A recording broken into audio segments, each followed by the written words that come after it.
semuanya teman-teman, dimanapun kalian berada, saya berharap kalian ya tetap sehat, yang pastinya ya, tetap semangat. Oke, saya ingin membahas tentang pekerja migran lagi yang ilegal, atau udah overstay di luar, tinggal di luar, yang cabut dari majikan, dan segala resikonya lagi teman-teman semua, untuk kita saling mengingatkan, karena tidak mudah ya teman-teman semua. Kita langsung aja bahas, tidak mudah menjadi pekerja migran overstay di luar, karena resikonya selain kematian tidak ditanggung oleh pemerintah sepenuhnya ya, emang tidak sepenuhnya ya, begitu juga sakit kita akan bayar secara mandiri dan lain-lain gitu ya teman-teman semua. Ya mungkin kalau pekerja migran kita udah lost doll ya di luar gitu ya, kebebasan mungkin lebih bagus ya dirasain, karena tidak ada terikat lagi dengan majikan yang kayak kita pergi libur pulang harus tepat waktu, beda sedikit 30 menit langsung ditegur. Tapi kalau udah overstay di luar tidak ada lagi takut-takutnya gitu ya, dia terlambat atau apapun, pulang kembali ke kos aman tentram damai, mau pulang jam berapa aja it's okay gitu ya. Dan mungkin gaji sebagai overstay di luar lebih banyak dibanding menjadi pekerja migran tetap gitu ya, yang masih legal gitu teman-teman semua.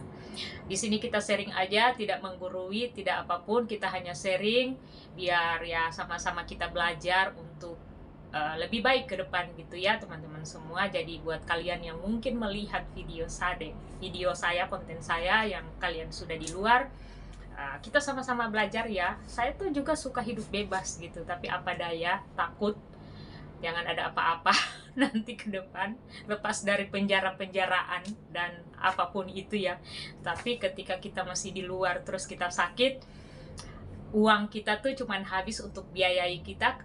Karena kalau ya kita sakit ketika kita menjadi pekerja migran yang sudah overstay, otomatis bayar sendiri dan itu pasti mahal. Jadi saya ingin membahas teman kita yang sudah keluar.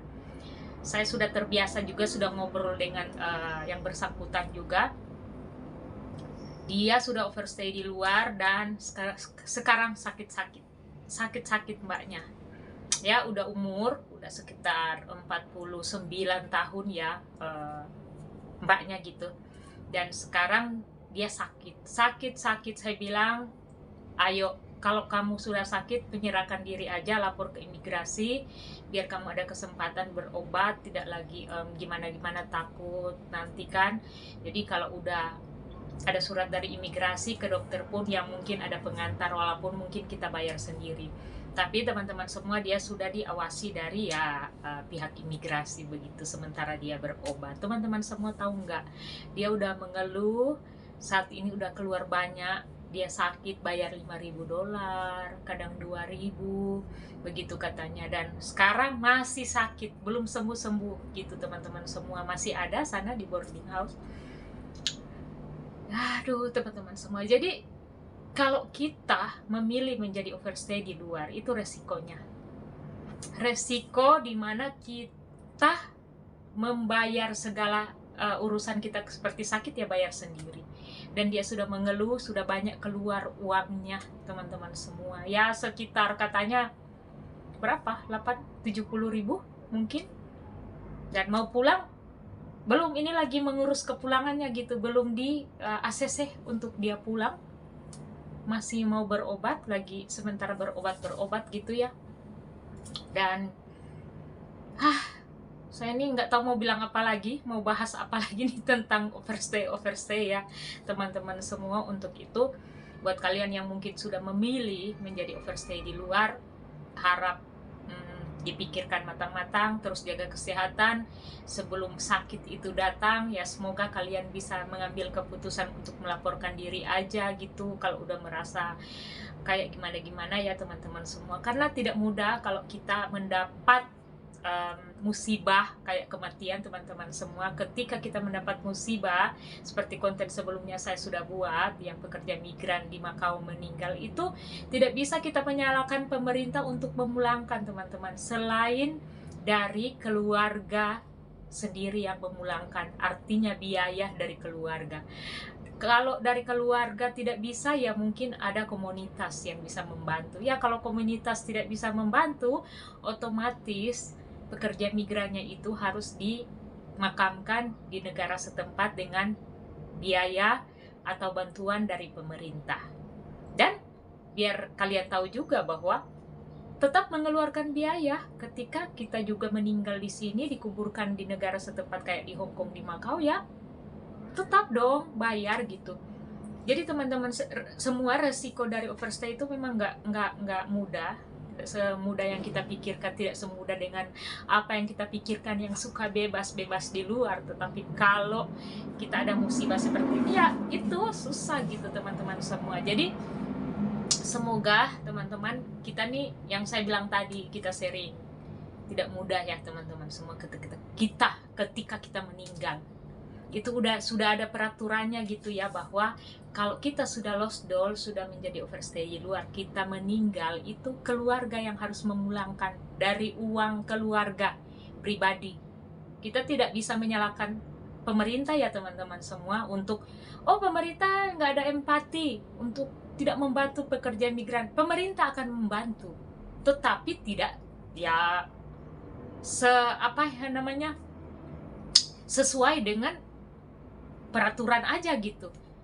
Gimana kalau pemerintah mau pulangkan orang senaknya datang overstay terus mereka ada apa-apa, pemerintah juga semua yang ini, biar teman-teman ada batasannya. Artinya kenapa dibuat peraturan, biar ada batasan, ada batasan-batasan, ada perbedaan antara yang mengikuti prosedur dengan yang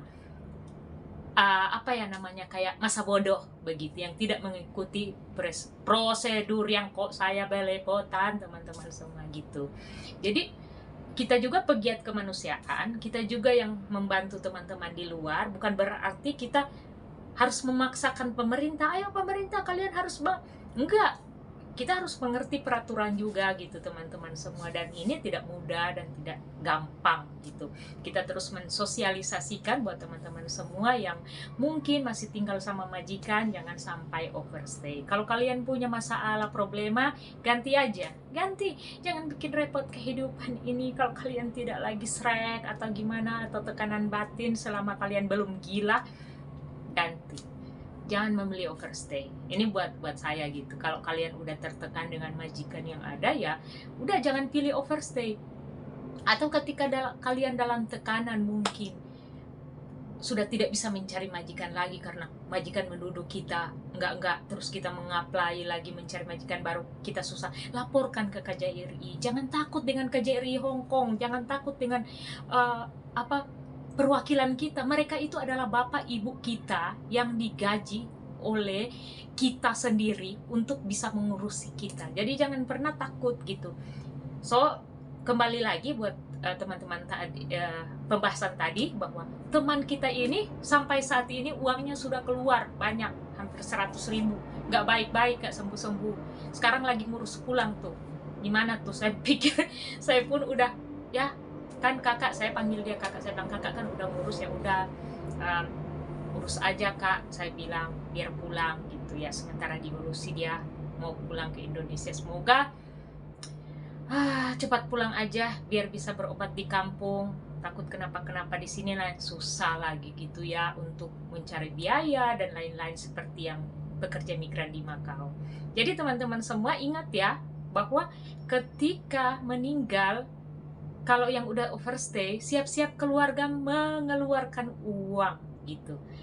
Kalau pemerintah dari pemerintah desa sampai pemerintah provinsi tidak bisa menganggarkan, atau mereka ngomong tidak ada anggaran lagi, ya kita tidak bisa apa-apa lagi gitu. Jadi itu ya teman-teman semua, untuk ya kita sama-sama belajar bahwa itu ada undang-undang dan peraturannya gitu ya. Ada peraturannya bahwa ketika sudah ilegal, pemerintah tidak bisa memulangkan 100%. Pemerintah hanya bisa memfasilitasi. Gitu.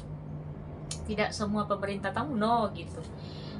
Keluarga yang menanggung biaya pemulangan ketika kita sudah overstay. Jadi ingat, tidak mudah untuk menjadi pekerja migran yang ilegal ya teman-teman semua. Dan kita sebagai pegiat untuk membantu teman juga, kita nggak bisa apa-apa kalau seperti ini ya. Kalau kalian ditindas majikan dan hak-hak kalian tidak dibayar, menyalah abangku ya, kita maju tak gentar. Tapi kalau masalah begini, saya sering bilang kalau masalah begini, saya pun bukan tidak mau membantu atau apa, tapi ya kita benar-benar hanya bisa berkoordinasi sana sini, gimana nih. Tapi untuk kelanjutannya, kalau saya pribadi karena saya tahu juga peraturannya seperti itu, saya tidak bisa memaksa lebih untuk Pak Konjen atau staf-staf di KJRI. Kita harus maju tak gentar, harus pulangkan dia dengan dana pemerintah. Saya tidak tahu harus mengomong apa lagi ya teman-teman semua. Oke, ya semoga konten atau video ini bisa membantu kalian untuk menambah pengetahuan kita ya sama-sama, bahwa ketika pekerja migran Indonesia yang sudah overstay meninggal, jangan berharap pemerintah kasih pulang ya, gitu teman-teman semua. Singkatnya seperti itu. Oke, tetap jadi orang baik meskipun kalian dilupakan satu saat nanti. Sorga akhirat sedang mencatat. Oke, God bless, tetap semangat. Bye-bye.